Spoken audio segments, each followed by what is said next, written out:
Hi friends, welcome back to my channel. Myself Nisar Ahmad and आज हम एक बहुत ही इंपॉर्टेंट सेंटेंस के बारे में बात करने जा रहे हैं जिसको हम बोलते हैं प्रेजेंट कॉन्टिन्यूस। गाइस देखिए, प्रेजेंट कॉन्टिन्यूस बहुत ही एक इजी, बहुत सिंपल और बहुत ही इंटरेस्टिंग एक सेंटेंस है जिसको बनाने में आपको भी बड़ा मज़ा आता होगा।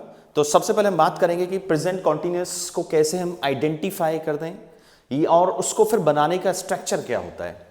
देखिए, प्रेजेंट कॉन्टिन्यूअस मतलब प्रेजेंट के अंदर कोई भी एक्शन कंटिन्यू चल रहा होता है, इसको हम बोलते हैं प्रेजेंट कॉन्टिन्यूअस, लेकिन वो टेम्परेरी चल रहा होता है। जैसे फॉर एग्जांपल, अगर मैं ये कहूं कि मैं आपको पढ़ा रहा हूं तो इसका मतलब ये नहीं कि मैं आपको शाम तक पढ़ाता ही रहूंगा, तो ये टेम्परेरी बेस पे मैं आपको पढ़ा रहा हूं। इसी तरह से बाहर बारिश हो रही है, अब ये नहीं कि बारिश ही होती रहेगी, तो टेम्परेरी हो रहा है ना, कुछ समय के बाद में बंद हो जाएगी।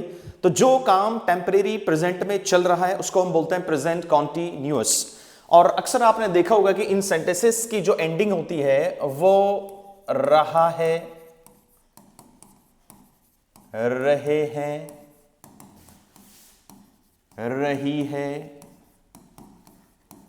रहा हूं, ईटीसी। इस तरह के जो वर्ड्स होते हैं इन प्रेजेंट कॉन्टिन्यूअस सेंटेंसेस के लास्ट में आपको मिलेंगे। जैसे मैं पढ़ा रहा हूं तो लास्ट में क्या रहे, रहा हूं, तो फौरन से आप आइडेंटिफाई कर लेंगे ये हमारा प्रेजेंट कॉन्टिन्यूअस है। वह बीटेक कर रहा है तो टेम्परेरी करना है ना, 3 साल के बाद 4 साल के बाद में बीटेक कंप्लीट हो जाएगी, इसका मतलब नहीं कि हमेशा ही वो बीटेक करता रहेगा। तो मैं आपको स्टार्टिंग में बताया है कि प्रेजेंट कॉन्टिन्यूअस का मतलब होता है जो काम प्रेजेंट में टेम्परेरी चल रहा है कॉन्टिन्यूअसली, उसको हम प्रेजेंट कॉन्टिन्यूअस में बोलेंगे। Got it? मेरे पापा एलजी में जॉब कर रहे हैं तो ऐसा नहीं कि वो हमेशा ही करते रहेंगे, तो बोलेंगे my father is working with LG. अब इन सेंटेंसेस को बनाते कैसे हैं गाइस? प्रेजेंट कॉन्टिन्यूअस सेंटेंस को बनाने का जो स्ट्रक्चर होता है वो क्या होता है? देखिए, यहां पे सबसे पहले हम बात करेंगे affirmative and negative. Affirmative and negative.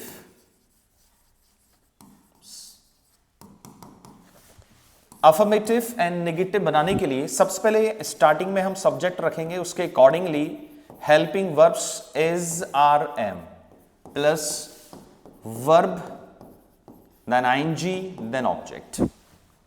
यहां पे एक्शन में क्या होता है, आईएनजी लगाना होता है। जो काम चल रहा है उस काम में हम हमेशा आईएनजी लगा करके बोलते हैं। जैसे आप मेरी वीडियो देख रहे हैं, अब यहां पे वर्ब क्या हो रही है, देखना, तो देखने को क्या बोलते हैं गाइस, वॉच। तो वॉच में क्या करना है, आपको आईएनजी लगा करके बोलना है। कि मैं सर की वीडियो देख रहा हूं तो बोलेंगे I am watching sir's video. Okay, अब नेगेटिव अगर आप बनाना चाहते हैं then you can put not just after the helping verbs, that is the formula for making the negative sentences. So अब एग्जांपल हम देख लेते हैं। अब जैसे मैंने कहा कि आप फिलहाल आप मेरी वीडियो देख रहे हैं तो बोलेंगे आप you are watching my video. फिलहाल means for the time being भी कह सकते हैं guys, for the time being. For the time being means फिलहाल, तो बोलेंगे फिलहाल you are watching my video, means फिलहाल आप मेरी वीडियो देख रहे हैं। For the time being you are watching my video, starting में भी लगा सकते हैं इसको फॉर द टाइम बीइंग, या हम लास्ट में भी लगा सकते हैं। फिलहाल वह इंग्लिश सीख रही है तो बोलेंगे स्टार्टिंग में लगा सकते हैं यहां पे आप इस सेंटेंस के अंदर for the time being, for the time being comma she is learning English, she is learning English, यानी फिलहाल वह इंग्लिश सीख रही है तो बोलेंगे for the time being she is learning English, for the time being she is learning English. वह आजकल पैसों में खेल रहा है। जैसे बोलते हैं ना अपनी लैंग्वेज में, किसी को बहुत सारा पैसा मिल जाए तो बहुत सारी लग्जरीज वो लेता है अपनी लाइफ में, तो कहते हैं आजकल वह पैसों में खेल रहा है। तो पैसों में खेलना होता है गाइस रोल इन कैश। क्या होता है, रोल इन कैश, पैसों में खेलना। तो वह आजकल पैसों में खेल रहा है तो सेंटेंस बनेगा he is rolling in cash these days, आजकल। तो बोलेंगे he is rolling in cash these days, यानी वह आजकल पैसों में खेल रहा है तो बोलेंगे he is rolling in cash these days. आजकल ना महंगाई आसमान छू रही है, तो आसमान छूना होता है sky rocket. Sky rocket miss होता है आसमान छूना। तो कैसे बनाएंगे? और महंगाई को क्या बोलते हैं? महंगाई को बोलते हैं फ्रेंड्स इन्फ्लेशन। इन्फ्लेशन मीन्स होता है महंगाई। तो सब्जेक्ट क्या बनेगा हमारा यहां पे? इन्फ्लेशन। तो आजकल महंगाई आसमान छू रही है, तो बोलेंगे the inflation is sky rocketing. The inflation is sky rocketing these days. यानी आजकल महंगाई आसमान छू रही है, तो बोलेंगे the inflation is sky rocketing these days. पापा एक गिलास पानी मांग रहे हैं। अब मांगना होता है friends ask for. Ask for means होता है मांगना। तो पापा पानी मांग रहे हैं, तो बोलेंगे आप father is asking for water. Father is asking for water.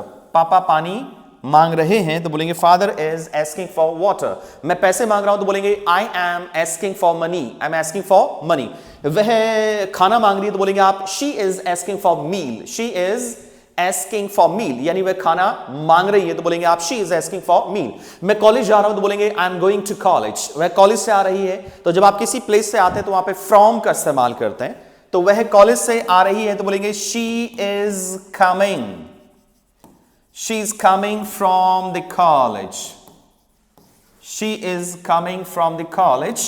वह कॉलेज से आ रही है, तो बोलेंगे she is coming from the college. वह कॉलेज नहीं जा रही है, तो बोलेंगे आप she is not going to college. क्या बोलेंगे? She is not going to college. कोई दरवाजा खटखटा रहा है, तो बोलेंगे someone is knocking at the door. Someone is knocking at the door. उसका भाई आजकल पैसों के लिए, उसका भाई आजकल जॉब के लिए मारा मारा फिर रहा है। तो जॉब के लिए मारा मारा फिरना होता है नोक फॉर अ जॉब। KNOCK। नोक for a job means job के लिए मारा मारा फिरना। तो उसका भाई तो सिंगुलर है, तो बोलेंगे हिज ब्रो इज आएगा, क्योंकि सिंगुलर सब्जेक्ट्स के साथ में इज और प्लूरल्स के साथ में आर और आई के साथ में क्या आएगा? एम। तो बोलेंगे his bro is knocking. His brother is knocking for a job. His brother is knocking for a job. Okay? मेरा दोस्त आजकल दिन दूनी रात चौगनी तरक्की कर रहा है। तो my friend is तरक्की करना progress। तो progress में ing लग जाएगा, progressing हो जाएगा। My friend is progressing दिन दूनी रात चौगनी। इंग्लिश में बोलते हैं by leaps and bounds। by leaps and bounds these days। यानी आजकल मेरा दोस्त दिन दूनी रात चौगनी तरक्की कर रहा है, तो बोलेंगे my friend is progressing by leaps and bounds these days। यानी आजकल मेरा दोस्त दिन दूनी रात चौगनी तरक्की कर रहा है। वह मुझसे बातचीत नहीं कर रही है, तो बोलेंगे आप she is not talking to me। क्या बोलेंगे? she is not talking to me. Okay? Way cricket नहीं खेल रहे, तो बोलेंगे आप they are not playing cricket. They are not playing cricket. हम अपना समय बर्बाद नहीं कर रहे हैं, तो बोलेंगे we are not wasting our time. We are not wasting our time. अब हम बात करेंगे गाइज इंटेरोगेटिव। जैसा कि आप जानते हैं दो तरह के इंटेरोगेटिव होते हैं। एक सिंगल इंटेरोगेटिव जो क्या से स्टार्ट होता है हिंदी में, और वहां हेल्पिंग वर्ब पहले आ जाती है। एक होता है डबल इंटेरोगेटिव, जहां पर हिंदी सेंटेंसेस के मिडल में क्वेश्चन वर्ड्स आ जाते हैं। अब यहां पे देखिए स्ट्रक्चर क्या बनेगा, sorry, single and double interrogative, single and double interrogative.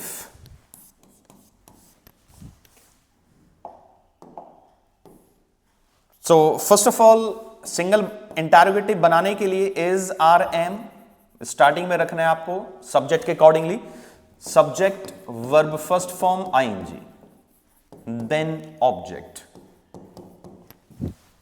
Double interrogative बनाएंगे तो क्वेश्चन वर्ड पहले आ जाएगा, WH फैमिली। अब जैसे मैं आपसे पूछूं कि क्या आप मुझे समझ रहे हैं, तो बोलेंगे are you getting me. So are you getting me. देखिए गेट का मतलब भी समझना ही होता है guys. Are you getting me, क्या आप मुझे समझ रहे हैं, तो बोलेंगे are you getting me. Are you getting me, क्या आप मुझे समझ रहे हो। क्या आप इंग्लिश सीख रहे हो, तो बोलेंगे आर यू लर्निंग इंग्लिश। क्या बोलेंगे? Are you learning English. क्या आप ABIL इंस्टीट्यूट में इंग्लिश सीख रहे हैं, तो बोलेंगे are you learning Are you learning English? Are you learning English at ABIL? क्या आप ABIL में इंग्लिश सीख रहे हैं तो बोलेंगे Are you learning English at ABIL? क्या आपके पापा पार्टी में जा रहे हैं तो बोलेंगे Is your father going to the party? क्या बोलेंगे Is your father going to the party? Is your father going to the party? क्या आपका भाई कनाडा में रह रहा है तो बोलेंगे Is your brother living in Canada? Is your brother living in Canada? अगर डबल इंटरोगेटिव सेंटेंस होता है, जैसे अगर मैं आपसे पूछूं कि आजकल आप क्या कर रहे हो, आजकल आप क्या कर रहे हो, तो क्या की इंग्लिश पहले आ जाएगी friends? What are you doing? What are you doing these days? आजकल आप क्या कर रहे हैं तो बोलेंगे what are you doing these days? Okay, आप मुसीबत मोल क्यों ले रहे हो? तो मुसीबत मोल लेना होता है friends ask for trouble. Ask for trouble. Ask for trouble means होता है मुसीबत मोल लेना। तो आप मुसीबत मोल क्यों ले रहे हो? So why are you asking for trouble? Why are you asking for trouble? आप मुसीबत मोल क्यों ले रहे हो तो बोलेंगे Why are you asking for trouble? दरवाजा कौन खटखटा रहा है तो कौन की इंग्लिश पहले आ जाएगी? Who is knocking at the door? Who is knocking at the door? Okay, दरवाजा कौन खटखटा रहा है? वह किसके साथ मार्केट जा रही है? तो किसके साथ को इंग्लिश में बोलते हैं with whom. With whom means होता है किसके साथ. With whom is she? With whom is she going to the market? Is she going to the, with whom is she going to the market? यानी वह किसके साथ मार्केट जा रही है तो बोलेंगे with whom is she going to the market. आपकी स्टडी कैसी चल रही है तो बोलेंगे how is your study going on. सबसे पहले आएगा how is your study, आपकी पढ़ाई. how is your study going on? how is your study going on? आपकी पढ़ाई कैसी चल रही है तो बोलेंगे how is your study going on. how is your study going on? क्या आप म्यूजिक सुन रहे हो तो बोलेंगे Are you listening to music? हमेशा लिसन के साथ में पेयर जो होगा वो टू का होगा. लिसन के साथ हमेशा आपको टू यूज करना है. तो क्या आप म्यूजिक सुन रहे हो तो हम बोलेंगे Are you listening? Are you listening to music? क्या आप म्यूजिक सुन रहे हो तो बोलेंगे Are you listening to music? I hope आपको ये सेंटेंस समझ में आ गया होगा. प्रेजेंट कॉन्टिन्यूअस किस तरह से बनाते हैं, क्या इसकी आइडेंटिफिकेशन होती है. ओके, सो अगर आपको ये वीडियो पसंद आई हो तो please like, share and subscribe. Thank you very much.